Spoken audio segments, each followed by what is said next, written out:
Welcome everyone. I am Mr. Golembaum, and this is Supremacy 1914. Now, let's take a deeper look at the three Western nations of Spain, France, and Great Britain. They're in a weird little dynamic where you have France and Spain with a 2 to 3 province border, and then you have Britain and France with the separation of the English Channel. In this situation, we have France, part of our alliance. In the north here, he has the English Channel, which is huge. Great Britain cannot do anything or expand or attack without having to disembark and then land either within Germany, if he's reinforcing Germany, or to do an offensive landing in France. That takes a lot of time. France has scouts that he's sending out. He's got the 1,000 here. He's going to be sending an additional scout here in the north. When the player who's playing France catches a whiff of that, he just has to allocate a few additional troops, maybe in like the Paris area or close to Brest or the other province if there is a landing going on. And the attacker is at a huge disadvantage because the attacker is considered a disembarked transport ship. So if you take a look at a single infantry unit right here, you have hit points of 6.6, which is half of a regular infantry unit. And your attack and defense is only 0.7. So if you compare that to the 2.7, 3.4, that is less than half. If you compare to the offensive stats, I mean, that's essentially a quarter of the offensive damage. So you could have a significantly smaller force. Ideally, you can match or exceed the force that's landing to do even more damage. But if London over here was landing with a 20 stack from disembarking from Portsmouth and landing here in Brest, this 9,000 is going to do a lot of damage, if not entirely wipe out that 20,000 stack, if he's able to catch him right at the point of disembarking. Not to mention France is scouting, so he will be able to take a look off the coast of Ireland and see if England is transporting additional troops to the mainland for an invasion, or if some of these troops are in fact going over to Germany. Or the third option that England has is actually to secure these two provinces in the north here. And if you look at England, they have materials, they have energy, but they are low on food, so you do have that additional food province, and they don't have a single oil province, so this oil can definitely be a deciding factor in a game, though if you're playing the 15-day map, I just don't see the return on investment of disembarking and landing and trying to build that up and then being able to use that for any other operations as really being worthwhile. He does have the border here with Belgium, but this is a little bit of a trap.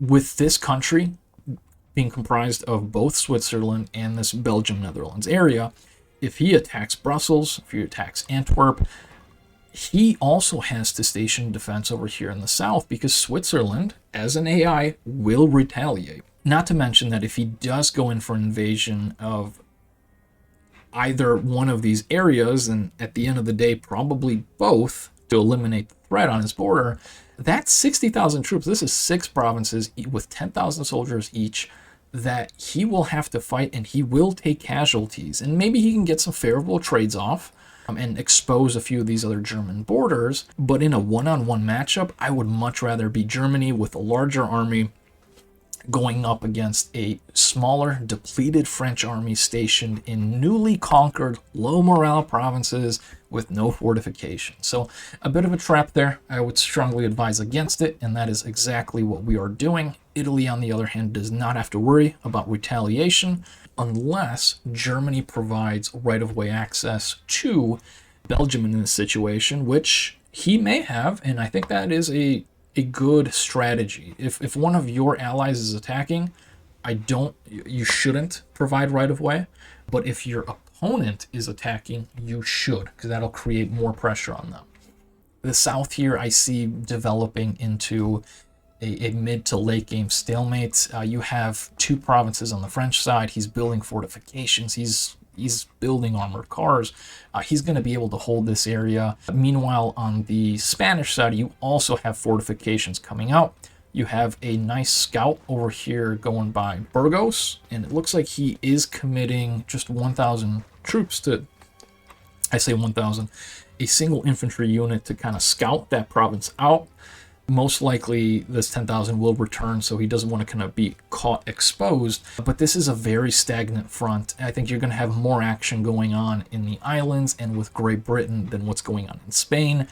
This stalemate really will only be broken by a strong naval presence. Spain, if Spain is able to have a navy, some cruisers over here to put pressure on Bordeaux, or France to be able to put some additional pressure on Barcelona. Artillery, whoever is able to field the most artillery quickly is most likely going to win this engagement. With France being in the position that he's in, surrounded by Spain, Germany, and England, I don't blame him for investing in all of these fortifications, as well as an armored car. The balloon is really nice. I like that. And his last double province is over here in Nancy. He doesn't have the workshop because he went for the fortification, which I definitely think saved him resources. Materials are going to be relatively plentiful based on some of his allies in the area, primarily that being me and the Ottomans. So any kind of fortifications, at least level 1, I think is an investment well spent. Outside of some of these initial armored cars, I would advise against over investing, and in his situation, going heavy on the artillery. Be it England landing in the north, he'd be able to bombard them, being able to attack Germany over here in this really close province, 2 provinces with a rather short travel distance. Taking a look at France's plays specifically, I do like these bordering troops. You had Spain leaving a few troops over here on the border, and it looks like this 33,000 stack has scored first blood and taken out those scouts, and right here, he's putting pressure on Spain, and he will be returning, which is great.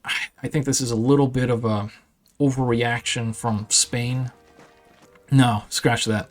It looks like this is an appropriate reaction from Spain, bringing in some additional reinforcements here. He doesn't have Hank, and if you look at France, he's got a level 10 Hank, which gave him a huge infantry boost, but he also has that 9% attack and defense, so I think he's in a good position here.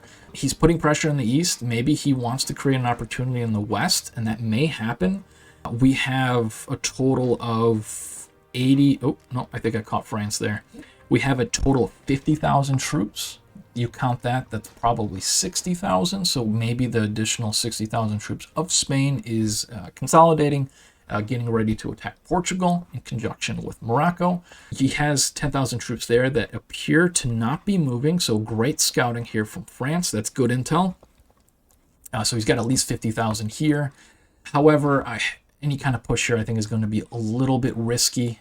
Spain could always come out with a stack of like 40, 50,000 and catch up to a lone group of like 17 or 18,000 right here on the board.